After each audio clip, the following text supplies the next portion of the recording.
ഏവർക്കും പുതിയൊരു അധ്യായത്തിലേക്ക് ഹാർദവമായ സ്വാഗതം. ഈ അധ്യായത്തിൽ നമ്മൾ വിശകലനം ചെയ്യുന്നത് അത്തം നക്ഷത്രത്തിൻ്റെ 2025 ആണ്ട് ജനുവരി ഫെബ്രുവരി മാസങ്ങളിലെ ഗുണദോഷ ഫലങ്ങളാണ്. ഞാൻ ആദ്യമായി ഒന്ന് പറഞ്ഞോട്ടെ, ഇത് അത്തം നക്ഷത്രക്കാരുടെ പൊതുവായ ഫലമാണ് ഇവിടെ വിശകലനം ചെയ്യുന്നത്. നിങ്ങൾക്ക് ഓരോരുത്തർക്കും വ്യക്തിഗത ഫലം ലഭിക്കുന്നതിനായിട്ട് നിങ്ങളുടെ ജാതകം ഒരു ഉത്തമനായ ജ്യോതിഷിയെ കാണിച്ച് രാശി ചിന്തനം നടത്തി മുന്നോട്ട് പോകുന്നതായിരിക്കും എന്തുകൊണ്ടെന്നുള്ളത്. പൊതുവായ ഫലത്തിലേക്ക് വരാം. ഈ അത്തം നക്ഷത്രത്തിൽ പിറന്നവർക്ക് 2025 ആണ്ട് ഒരുവിധം ഭംഗിയായിട്ടാണ് കാണുന്നത്. നിങ്ങൾക്ക് ഈശ്വരാനുഗ്രഹം കൂടുതലായിട്ട് ഉള്ള സമയമാണ്. ഈശ്വരാനുഗ്രഹം നന്നായിട്ട് ലഭിക്കും.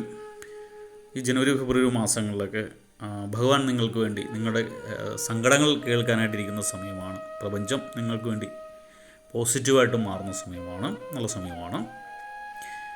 നിങ്ങൾക്ക് ധനയോഗം കാണുന്ന ഒരു സമയമാണ്. കുറച്ച് ധനം പല ദിക്കിൽ നിന്നും നിങ്ങൾക്ക് എത്തിപ്പെടും.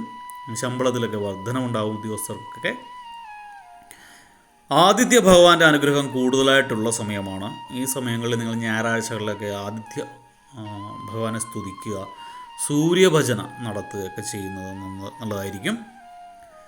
നിങ്ങൾ മക്കളുടെ ശ്രേയസ്സിന് വേണ്ടി പുണ്യകർമ്മങ്ങൾ നടത്തുന്ന ഒരു അവസ്ഥ ഉണ്ടാകുന്നതാണ്. നിങ്ങൾ മാനസിക സമ്മർദ്ദമുള്ള കാര്യങ്ങൾ ചെയ്യേണ്ടതായിട്ട് വരുന്ന അവസ്ഥയുണ്ട്.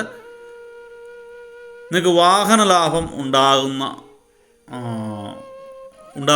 ഈ ജനുവരി ഫെബ്രുവരി മാസത്തിൽ വാഹനം മൂലം ലാഭമുണ്ടാകുന്നതാണ്. വാഹനം വാങ്ങിയിട്ട് മറിച്ച് വിൽക്കുക, അല്ലെങ്കിൽ പുതിയ വാഹനങ്ങൾ വാങ്ങി ഈ ടാക്സ് പോലുള്ള കാര്യങ്ങൾക്കൊക്കെ കൊടുക്കുമ്പോൾ അതിൽ നിന്നൊക്കെ നല്ല വരുമാനം ലഭിക്കും. അപ്പോൾ വാഹനവുമായിട്ട് ബന്ധപ്പെട്ട് തൊഴിൽ ചെയ്യുന്നവർക്കൊക്കെ ഗുണകരമായ സമയമാണ്. സർക്കാർ ജോലി ആഗ്രഹിച്ചിരിക്കുന്നവർക്ക് അതൊക്കെ സ്വപ്നം സാക്ഷാത്കരിക്കാനുള്ള അവസരങ്ങൾ വന്നു ചേരുന്നതാണ്. നിങ്ങൾക്ക് വിദ്യാർത്ഥികൾക്ക് ഗുണകരമായ സമയമാണ്. വിദ്യാർത്ഥികൾക്ക് വിദ്യാഭ്യാസ പുരോഗതി ഉണ്ടാവുന്നൊരു സമയമാണ്.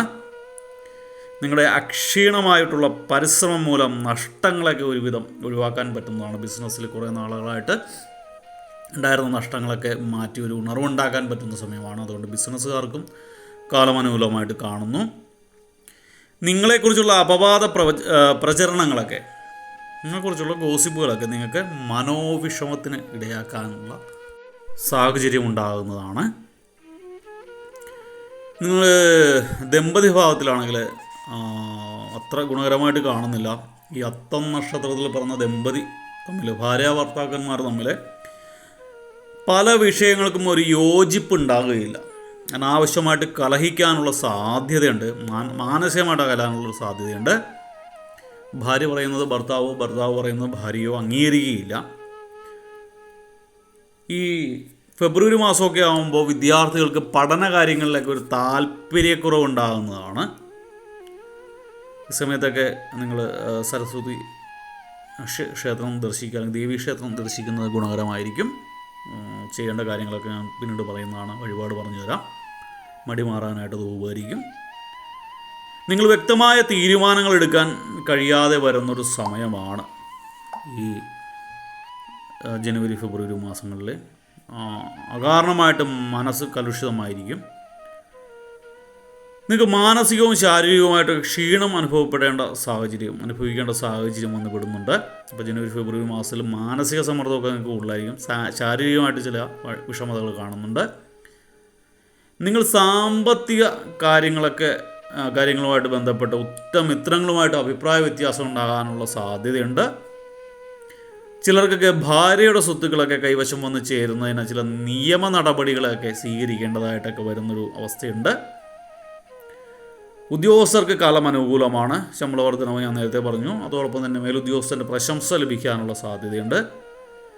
ദീർഘവീക്ഷണമില്ലാതെ തുടങ്ങിവെച്ച കാര്യങ്ങൾ, അതായത് വ്യക്തമായിട്ട് പ്ലാൻ ചെയ്യാതെ തുടങ്ങിവെച്ച കാര്യങ്ങൾ ധനനഷ്ടത്തിന് ഇടയാക്കും. അപ്പോൾ ബിസിനസ്സുകാർ അല്ലെങ്കിൽ ഷെയർ മാർക്കറ്റ് ബിസിനസ് ചെയ്യുന്നവരൊക്കെ ഒന്ന് കരുതിയിരിക്കുക. പണം ഇൻവെസ്റ്റ് ചെയ്യുന്നതിന് മുമ്പ് നമ്മൾ ചെയ്യാൻ പോകുന്ന ബിസിനസ്സിനെ കുറിച്ച് ഒന്ന് സ്റ്റഡി ചെയ്യുന്നതിലാണ്. മാർക്കറ്റ് സ്റ്റഡി ചെയ്യുക. മാർക്കറ്റ് എങ്ങനെയാണ്, ഇപ്പം ഞാൻ ചെയ്യാൻ പോകുന്ന സർവീസാണോ അതോ മറ്റേതെങ്കിലും പ്രോഡക്റ്റാണോ ഒക്കെ, അതിപ്പോഴത്തെ ട്രെൻഡ് എന്താണ് എന്നൊക്കെ നന്നായിട്ട് ഒന്ന് മാർക്കറ്റ് സ്റ്റഡി ചെയ്യുക, ഒരു സർവേ എടുക്കുക.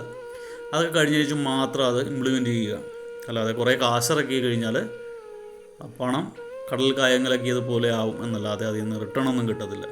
നഷ്ടത്തിലായിരിക്കും ബിസിനസ്. അപ്പോൾ ഏത് കാര്യത്തിനും അനുഭവജ്ഞാനമുള്ളവരുടെ ഉപദേശങ്ങൾ സ്വീകരിച്ച് മുന്നോട്ട് പോകുന്നതായിരിക്കും ഈ സമയത്ത് നിങ്ങൾക്ക് നല്ലത്. പൊതുവെ കാലം അനുകൂലമാണ്. വിദ്യാർത്ഥികൾക്ക് ചെറിയ മടികളുണ്ട്. അപ്പോൾ നിങ്ങളുടെ ക്ഷീണാവസ്ഥയൊക്കെ മാറാനായിട്ട് ഭദ്രകാളി ദേവി ക്ഷേത്രത്തിൽ വിദ്യാമന്ത്ര പുഷ്പാഞ്ജലി, അതുപോലെ തന്നെ ഭാഗ്യസൂക്ത മന്ത്രാർച്ചന ഒക്കെ കഴിക്കുന്നത് ഗുണകരമാണ്. അതുപോലെ തന്നെ ഈ ഉറ്റബന്ധുക്കളുമായിട്ടുള്ള സ്വരച്ചേർച്ചയില്ലായ്മയ്ക്ക് നിങ്ങൾ ഗണപതി ക്ഷേത്രത്തിൽ ഐക്യമദ്യ സൂക്ത മന്ത്രാർച്ചന ചെയ്യുന്നത് ഗുണകരമായിരിക്കും. ഭാര്യ ഭർത്താവിൻ്റെ പേരിലും ഇത് ചെയ്യുന്നത് ഗുണകരമാണ്. നിങ്ങൾ തമ്മിലുള്ള സ്വരച്ചേർച്ചയില്ലായ്മ മാറിക്കിട്ടുന്നതാണ്. ഗണപതി ക്ഷേത്രത്തിൽ വെള്ളിയാഴ്ചകളിൽ ചെയ്യുക. അതോടൊപ്പം തന്നെ നിങ്ങൾക്ക് എന്താ പറയുക, ശാരീരികവും മാനസികമായിട്ടുള്ള ക്ഷീണം മാറുന്നതിനായിട്ട് ധന്വന്തരി ക്ഷേത്രം വ്യാഴാഴ്ചകളിൽ ദർശിച്ചിട്ട് ഭഗവാന് പാനകം വഴിപാടായിട്ട് നേരുക, നടത്തിയിട്ട് അത് സേവിക്കുകയും ചെയ്യുന്നത് ഗുണകരമായിരിക്കും. മാനസിക സമ്മർദ്ദം കുറയ്ക്കാനായിട്ട് ഞായറാഴ്ചകളിലൊക്കെ സൂര്യഭഗവാനെ ഭജിക്കുക, അല്ലെങ്കിൽ എല്ലാ ദിവസവും എഴുന്നേറ്റിട്ട് കുളി കഴിഞ്ഞിട്ട് കിഴക്കോട്ട് മാറുന്ന സൂര്യഭഗവാനെ ഭജിക്കുന്നത്, സൂര്യകീർത്തനങ്ങൾ ആലപിക്കുന്നതൊക്കെ മനഃശുദ്ധി ഉണ്ടാകുന്നതിന്, ഹൈപ്പർ ടെൻഷനൊക്കെ മാറുന്നതിനൊക്കെ ഗുണകരമാണ്. അപ്പോൾ ഇത്രയൊക്കെ ചെയ്തു കഴിഞ്ഞാൽ നിങ്ങൾക്ക് കാലം ഒരുവിധം മുന്നോട്ട് പോകുന്നതാണ്. ഭാഗ്യമുള്ള സമയമാണ് നിങ്ങളുടെ വിളി, ഭഗവാൻ കേൾക്കുന്ന സമയമാണ്. അപ്പോൾ മടിയൊക്കെ മാറ്റി ഒന്ന് സടകുടഞ്ഞ് എഴുന്നേറ്റാൽ നിങ്ങൾക്ക് ഈ വർഷം 2025 നിങ്ങളുടേതാക്കാൻ പറ്റും. നിങ്ങളുടെ സിഗ്നേച്ചർ, നിങ്ങളുടെ കയ്യൊപ്പ് ഉണ്ടാക്കാൻ പറ്റുന്ന സമയമാണ്. അപ്പോൾ ഒത്തിരി ഗുണങ്ങളുള്ള സമയത്ത് മടി പിടിച്ചിരിക്കുന്ന അവസ്ഥ മാറ്റി കർമ്മനിരതരായിട്ട് എല്ലാവർക്കും ഈ ജീവിതത്തിൽ വിജയിക്കാൻ പറ്റട്ടെ എന്ന് ആശംസിച്ചുകൊണ്ട് പ്രാർത്ഥിച്ചുകൊണ്ട് നിർത്തുന്നു. വീഡിയോ ഇഷ്ടപ്പെട്ടാൽ ലൈക്ക് ചെയ്യുക. തുടർന്നുള്ള മാസങ്ങളിലെ വീഡിയോ കൃത്യമായി ലഭിക്കുന്നതിനായിട്ട് ചാനൽ സബ്സ്ക്രൈബ് ചെയ്തിട്ടില്ല എങ്കിൽ സബ്സ്ക്രൈബ് ചെയ്യുക. ഒരിക്കൽ കൂടി നന്ദി പറഞ്ഞുകൊണ്ട് നിർത്തുന്നു. നന്ദി, നമസ്കാരം.